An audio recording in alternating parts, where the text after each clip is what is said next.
voy a hablarles acerca de hipertensión arterial en situaciones especiales, muy enfocada en la parte de atención primaria, que es la que más compete a la gran mayoría de los pacientes.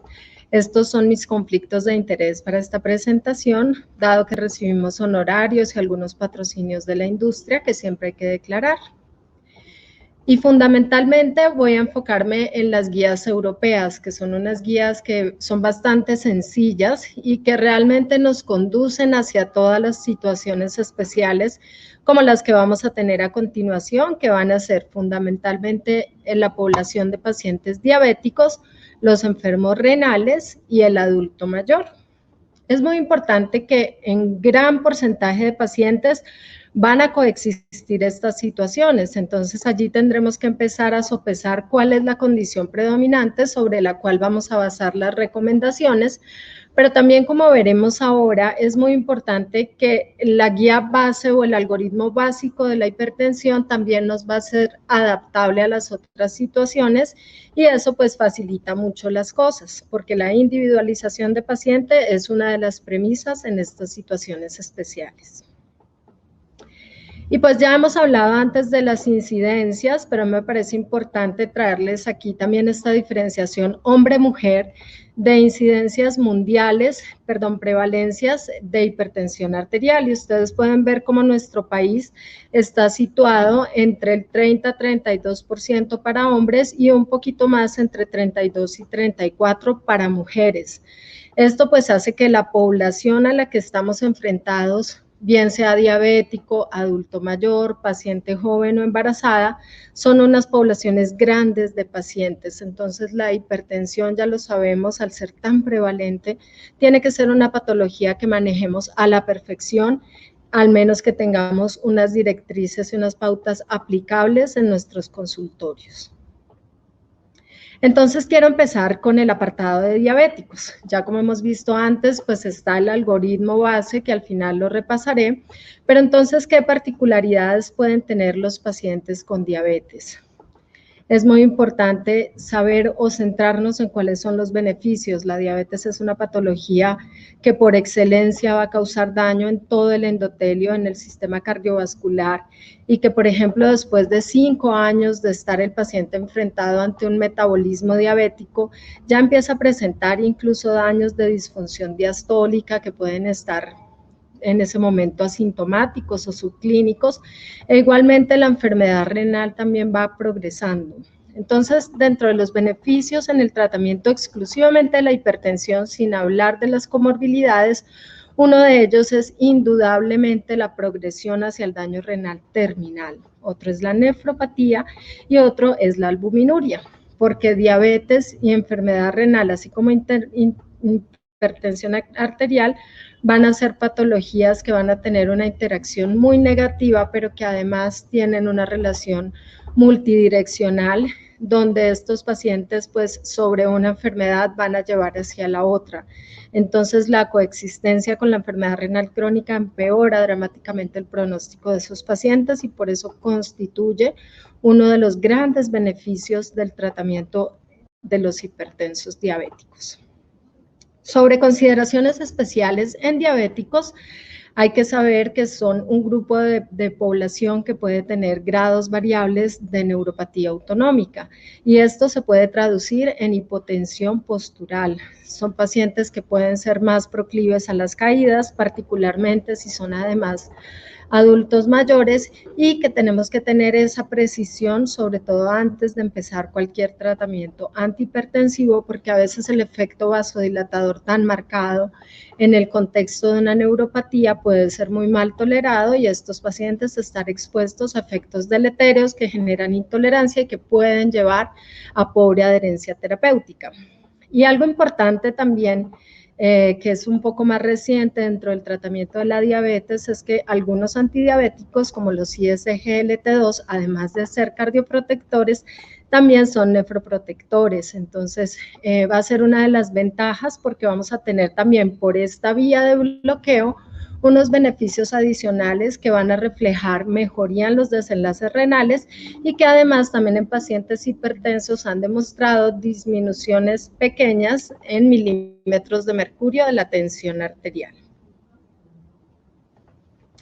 ¿Qué otras cosas entonces en diabéticos? Pues importante que hay que iniciar tratamiento con tensión mayor o igual a 140/90, hacer la prueba de ortostatismo en nuestro consultorio y pues poder reducir la tensión, como es la meta para la mayoría de los pacientes, a menos de esta cifra, 140/90, pero también valorar una tendencia de 130/80 siempre y cuando el paciente siempre y cuando en ese paciente no predomine otra condición mucho mayor como la fragilidad o la dependencia. Es importante también mencionar que la disminución anticipada de la tasa de filtración glomerular estimada al inicio del tratamiento no debe ser un motivo para claudicar en el tratamiento ni para alarmarse demasiado. Lógicamente en estos pacientes hay que tener control de función renal y de iones, pero siempre teniendo presente que puede haber esos cambios variables al comienzo y que no por eso vamos a desestimar los tratamientos que han mejorado la supervivencia de estos pacientes. Entonces, esa disminución puede ocurrir en las primeras semanas y después tiende a estabilizarse. En los pacientes pues enfermos renales, especialmente los no diabéticos, a veces suele ser un poquito diferente la evidencia disponible y las respuestas, pero en diabéticos pues vamos a ver ahora que existen una tendencia a conservar unas metas. Entonces, basado en la guía europea, y esta es una traducción, entonces vemos como el grado de recomendación para el tratamiento farmacológico de la hipertensión en diabéticos es de máxima recomendación 1A, para mantener esos pacientes bajo control siempre y cuando se debe iniciar tratamiento con una tensión mayor a 140/90. Para los diabéticos se recomienda un tratamiento antihipertensivo que tenga un objetivo de tensión arterial de 130 milímetros de mercurio o más bajo si tolera, pero evitar esos descensos muy marcados de la tensión arterial porque pues han demostrado en este grupo de población efectos potencialmente deletéreos y pues debemos tener mucha precaución en conservar esas metas. Un objetivo de la tensión arterial sistólica entre 130 y 139 es más razonable para personas mayores y todas estas tres cosas van con la indicación 1A. Y el objetivo de la diastólica, súper importante, que sea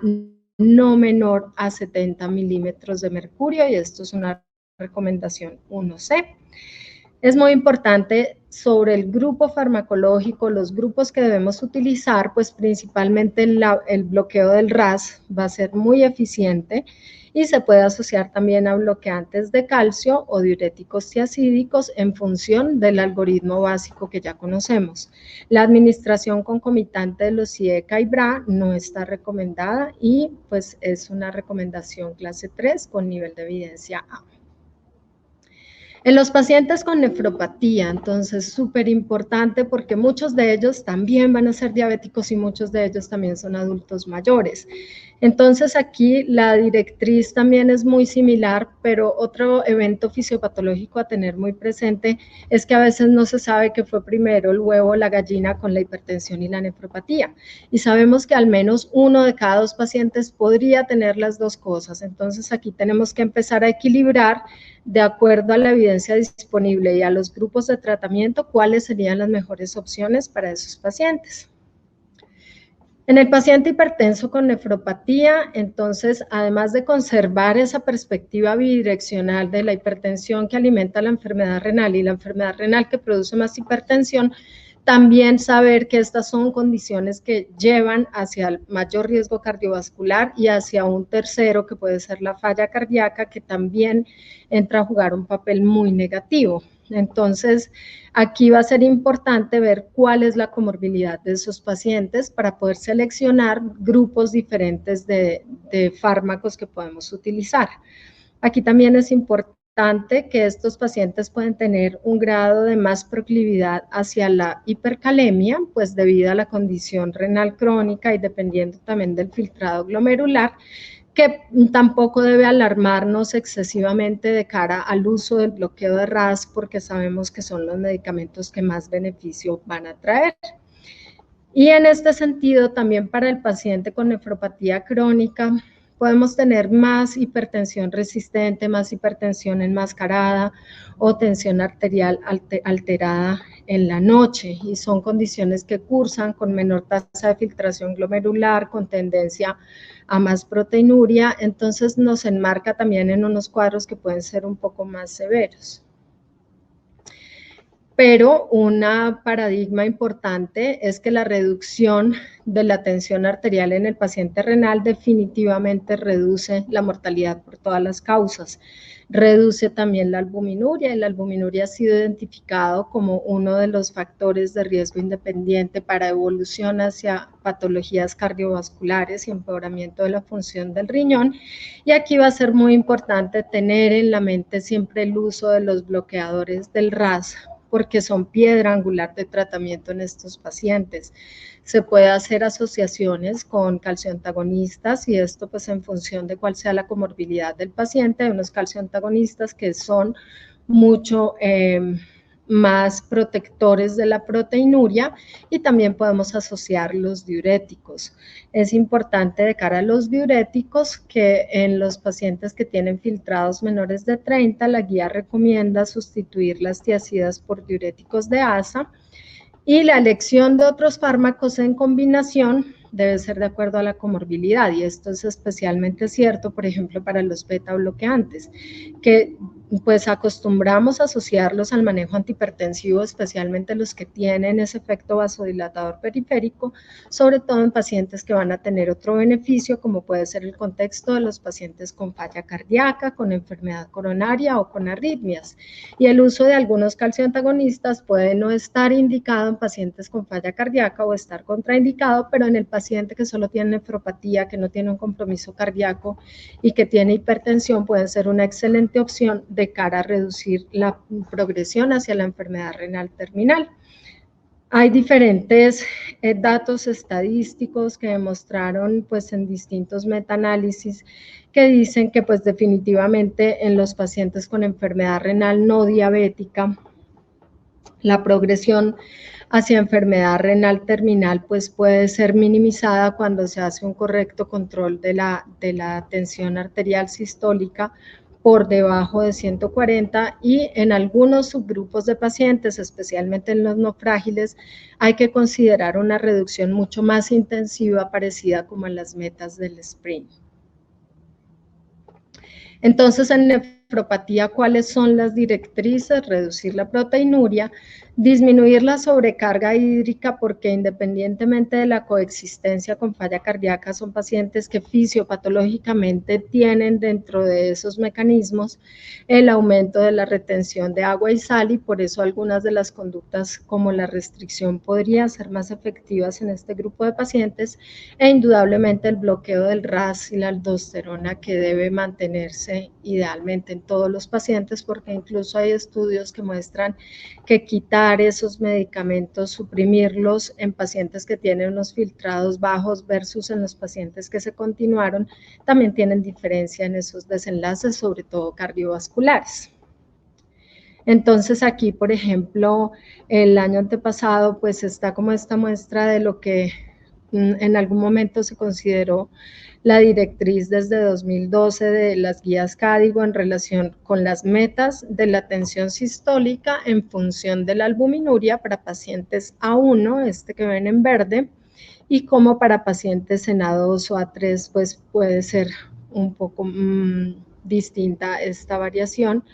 igual que para las guías americanas, y ver cómo aquí en la guía europea, pues esa distinción que se hace está muy marcada por lo que hablábamos de la fragilidad de los pacientes ancianos, donde esas metas pues pueden ser variables en función de cuál sea ese estatus de condición fisiológica del paciente, y todo pues de cara a reducir de forma global todo este espectro de daño endotelial y multisistémico que puede generar la hipertensión en el marco de la nefropatía, pero también persiguiendo mucho evitar esa progresión hacia la falla renal terminal, porque esta es una de las intervenciones que más van a mejorarlo.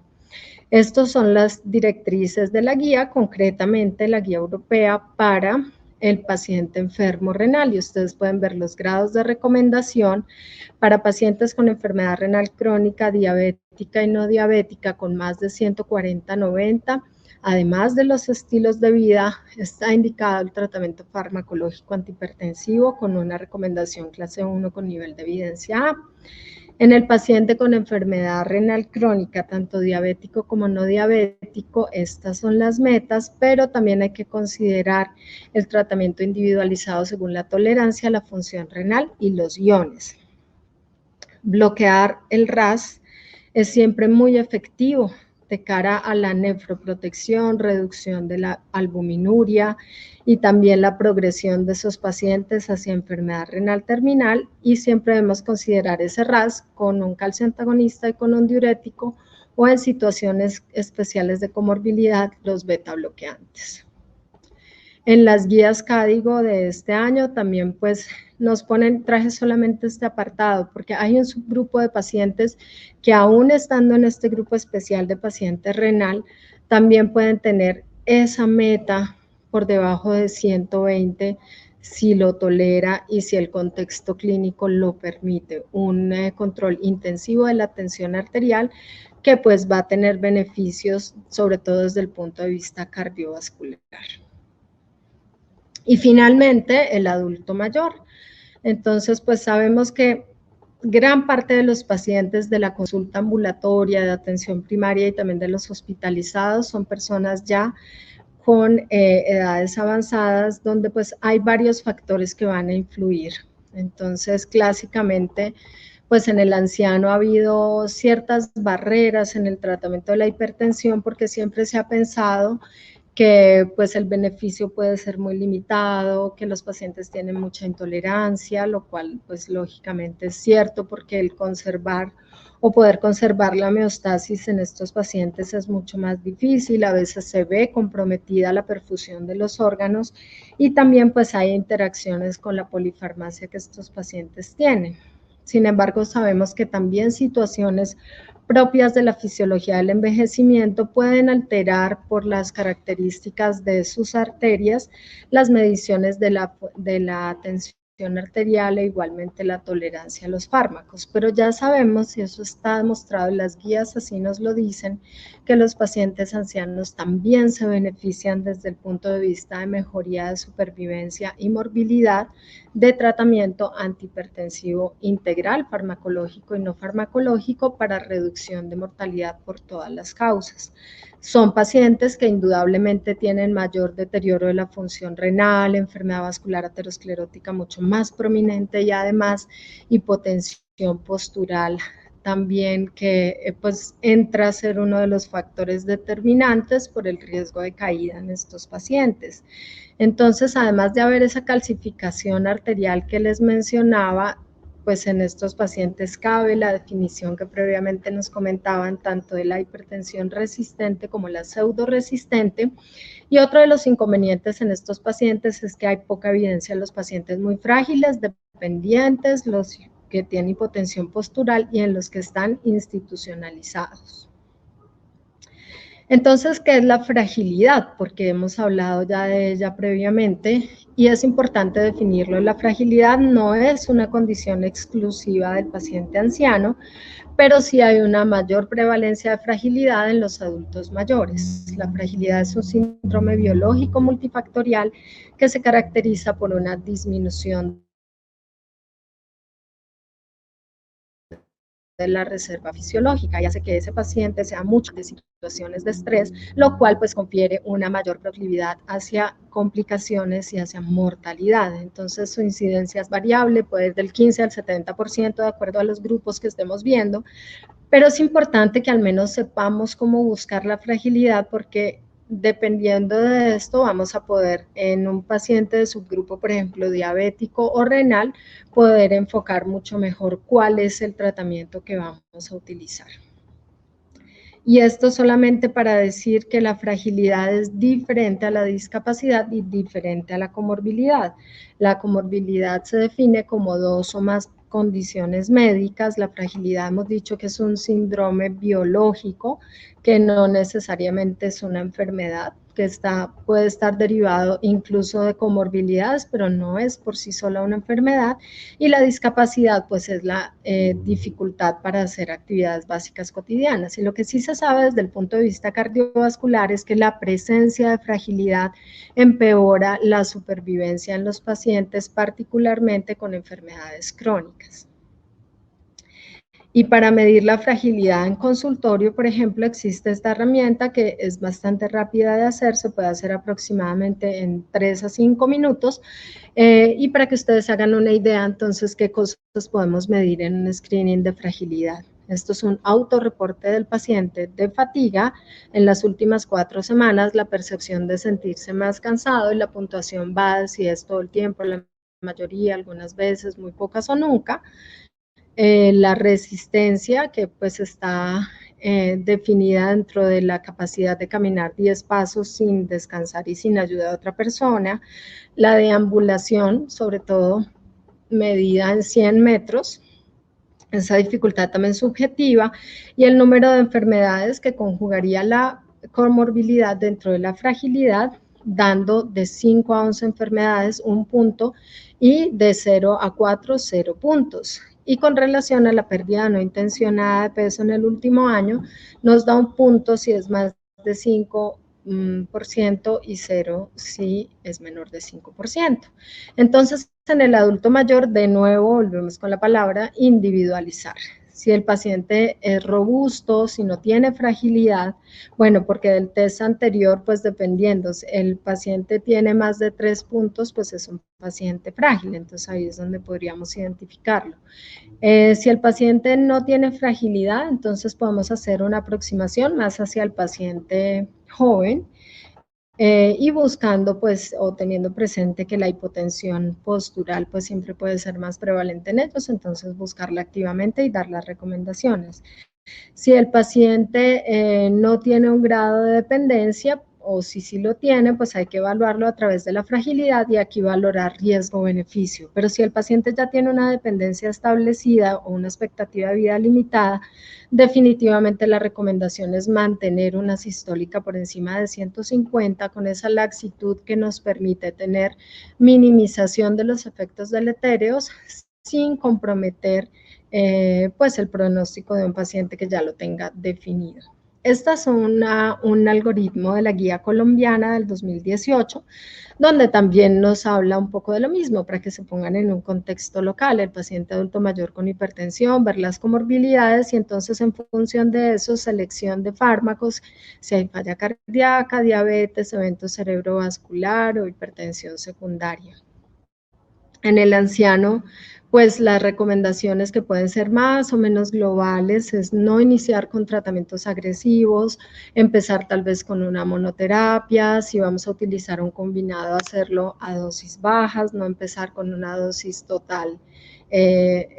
una dosis objetivo directamente, vigilar la hipotensión activamente en casa, incluso si nos queda la duda, tomar monitoreos ambulatorios de tensión arterial y evitar los bloqueantes alfa y los diuréticos de ASA, excepto pues si hay otra condición subyacente como puede ser la falla cardíaca para los diuréticos de ASA.